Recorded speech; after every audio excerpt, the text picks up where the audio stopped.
ನನಗೆ 2 ದಿನದ ಹಿಂದೆ ಯಾವುದೋ ವೆಬ್ಸೈಟಲ್ಲಿ ಯೂಟ್ಯೂಬಲ್ಲಿ ಒಂದು ಯಾರೋ ಹೇಳಿಕೆ ಕೊಟ್ಟರು ಅಂತ ಒಂದು ವಿಡಿಯೋವನ್ನು ಕೆಲವರು ಕಳಿಸ್ಕೊಟ್ರು.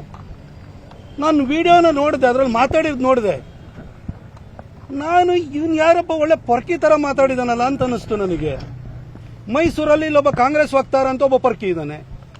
ಅಲ್ಲಿ ಚಿಕ್ಕಬಳ್ಳಾಪುರದಲ್ಲಿ ಅಲ್ಲೊಬ್ಬ ಇನ್ನೊಬ್ಬ ಎಲ್ಲರನ್ನೂ ಅಪ್ಪ ಅಪ್ಪ ಅಂತ ಕರೀತಾರ, ಪೊರ್ಕಿ ಥರ ಮಾತಾಡೋನು ಇದ್ದಾನೆ.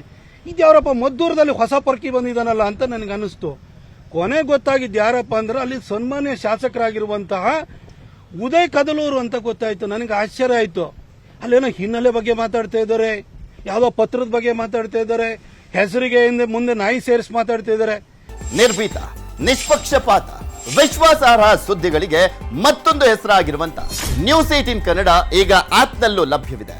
ದಯವಿಟ್ಟು ಇಲ್ಲಿರುವ QR ಕೋಡ್ ಅನ್ನ ಸ್ಕ್ಯಾನ್ ಮಾಡಿಕೊಂಡು ಆಪ್ ಅನ್ನ ಡೌನ್ಲೋಡ್ ಮಾಡೋದಕ್ಕೆ ಮರಿಬೇಡಿ. ನಿಮ್ಮ ಬೆಂಬಲ ಹೀಗೆ ಸದಾ ನಮ್ಮೊಂದಿಗಿರಲಿ. ಧನ್ಯವಾದ. ಈ ಪೊರ್ಕಿಗಳಷ್ಟೇ ಈ ತರ ಮಾತಾಡಕ್ ಸಾಧ್ಯ.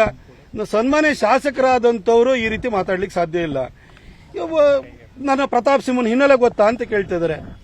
ಉದಯ ಅವರೇ, ಪ್ರತಾಪ್ ಸಿಂಹ ಗಾಂಧಿನಗರದಲ್ಲಿ ಲಾಡ್ಜ್ ರೂಮ್ ಮಾಡಿಕೊಂಡು ಇಸ್ಪೀಟ್ ಆಡಿಸ್ಕೊಂಡು ಬಂದಿಲ್ಲ. ಕಸಿನೋದಲ್ಲಿ ಟೇಬಲ್ ಬುಕ್ ಮಾಡಿಕೊಂಡು ಜನರಿಗೆ ಹೆಣ್ಣು ಎಣ್ಣೆಯನ್ನ ಫ್ರೀ ಆಗಿ ಕೊಟ್ಬಿಟ್ಟು ಕಾಸು ಮಾಡಿಬಿಟ್ಟು ಜನರಿಗೆ ಕವರಿ ಕೊಟ್ಬಿಟ್ಟು ಲಾಟ್ರಿ MLA ಆಗಿ ಬಂದಿಲ್ಲ.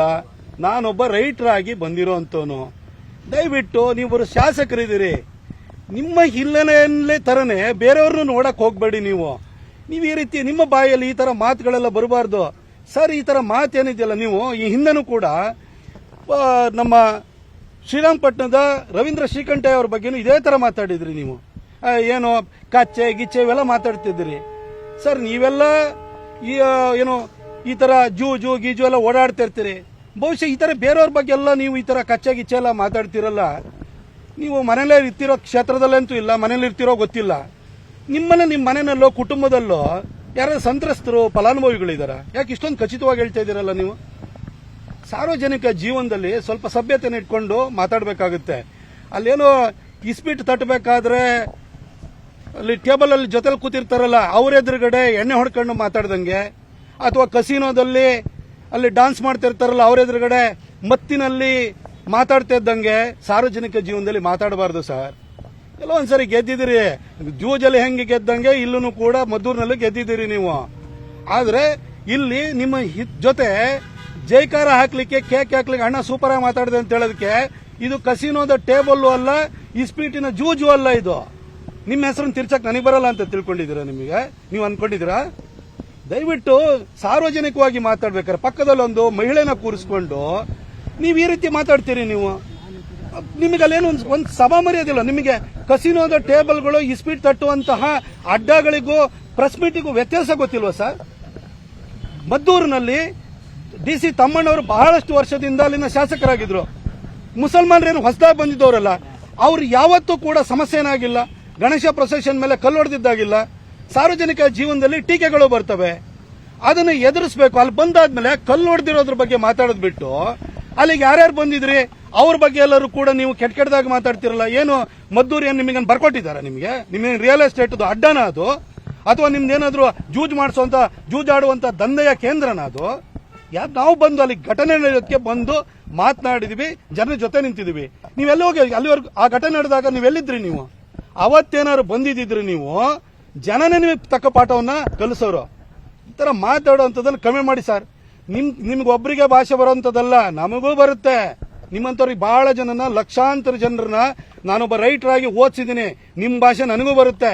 ಆದ್ರೆ ನಮ್ಮ ತಾಳ್ಮೆನ ಪರೀಕ್ಷೆ ಮಾಡಬೇಡಿ. ಇಲ್ಲಿ ಏನೋ ಮೈಸೂರಲ್ಲಿ ಒಬ್ಬ ಪೊರ್ಕಿ ಇದಾನಲ್ಲ, ಆ ಪೊರ್ಕಿ ತರ ನೀವು ಮಾತಾಡಬೇಡಿ. ನೀವು ಮುಂದೆ ಶಾಸಕರಿದ್ದೀರಿ. ನೀವು ಆ ಪೊರ್ಕಿನ 5 ಸರಿ ಜನ ಸೋಲ್ಸಿದ್ದಾರೆ. ಅವನಿಗೆ ಜನನೇ ಅವ್ನಿಗೆ ಹಣೆಪಟ್ಟಿ ಕಟ್ಟಿದ್ದಾರೆ. ನಿಮ್ಗೂ ಗೊತ್ತಿಲ್ಲದಲ್ಲೇ ಜನ ಗೆಲ್ಸ್ಬಿಟ್ಟಿದ್ದಾರೆ ಈ ಸರಿ. ಇನ್ನೊಂದ್ಸರಿ ಉಳಿಸ್ಕೊಳ್ಬೇಕು ಅಂತಂದ್ರೆ ಸ್ವಲ್ಪ ಗೌರವಯುತವಾಗಿ ಸಾರ್ವಜನಿಕ ಜೀವನದಲ್ಲಿ ನಡ್ಕೊಳ್ಳೋ ಕೆಲಸವನ್ನ ನೀವು ಮಾಡಿ. ಆಮೇಲೆ ನಿಮಗೆ ಪಿತೃ ಸಮಾನರಾಗಿ ಸಿದ್ದರಾಮಯ್ಯ ಸಾಹೇಬ್ರಿದ್ದಾರೆ. ಅದೇ ರೀತಿಯಲ್ಲಿ DK ಶಿವಕುಮಾರ್ ಅವರಿದ್ದಾರೆ. ಏನ್ ಪತ್ರ ಅಂತಿಲ್ಲ, ಎಲ್ಲಿದೆ ಪತ್ರ ತೋರಿಸ್ರಿ. ಸುಮ್ಮನೆ ಏನೇನೋ ಕೂತ್ಕೊಂಡು ಮನೆಯವ್ರನ್ನೆಲ್ಲ ಎಳ್ಕೊಂಬರೋಂತ ಕೆಲಸ ಮಾಡಬೇಡಿ. ನಿಮ್ಮನೆಯವ್ರ ಬಗ್ಗೆ ನಾನು ಎಲ್ಲರ ಬಗ್ಗೆ ಕಚಾರಕರು ಅಂತ ಹೇಳ್ತಿರಲ್ಲ, ಹಾಗಾದ್ರೆ ನಿಮ್ಮನೆಗೆ ನಿಮ್ಮ ಕುಟುಂಬಕ್ಕೆ ಯಾರು ಬಂದೋಗ್ತಿರ್ತಾರ? ಏನ್ ಮಾತಾಡ್ತೀರಿ ಉದಯ್? ಗೌರವಯುತವಾಗಿ ಮಾತಾಡೋಂಥದ್ದು ಕಲ್ತ್ಕೊಳ್ಳಿ. ನಿಮ್ಮೂರು ಮದ್ದೂರಿಗೆ ಬಂದ್ಬಿಟ್ಟು ನಾನು ಮಾತಾಡಿ ಹೋಗಿರೋದು. ಅಲ್ಲಿ ಬಂದು ನಿಮ್ಮೂರನ್ನಲ್ಲೇ ಕೂತ್ಕೊಂಡ್ಬಿಟ್ಟು 4 ಜನ ಪತ್ರಿಕಾಗೋಷ್ಠಿಯಲ್ಲಿ ಮಾತಾಡಲ್ಲ, ಜನ ಸಮುದಾಯದ ಎದುರುಗಡೆ ಬಂದು ಮಾತಾಡ್ರಿ. ಬೇಕಾದ್ರೆ ಅಲ್ಲಿ ಕರೆಸಿ, ನಾನು ಬರ್ತೀನಿ.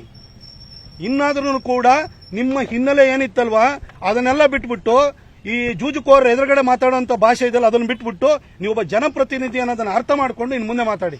ನಿರ್ಭೀತ, ನಿಷ್ಪಕ್ಷಪಾತ, ವಿಶ್ವಾಸಾರ್ಹ ಸುದ್ದಿಗಳಿಗೆ ಮತ್ತೊಂದು ಹೆಸರಾಗಿರುವ ನ್ಯೂಸ್ 18 ಕನ್ನಡ ಈಗ ಆಪ್ನಲ್ಲೂ ಲಭ್ಯವಿದೆ. ದಯವಿಟ್ಟು ಇಲ್ಲಿರುವ QR ಕೋಡ್ ಸ್ಕ್ಯಾನ್ ಮಾಡಿಕೊಂಡು ಆಪ್ ಡೌನ್ಲೋಡ್ ಮಾಡೋದಕ್ಕೆ ಮರಿಬೇಡಿ. ನಿಮ್ಮ ಬೆಂಬಲ ಹೀಗೆ ಸದಾ ನಮ್ಮೊಂದಿಗಿರಲಿ.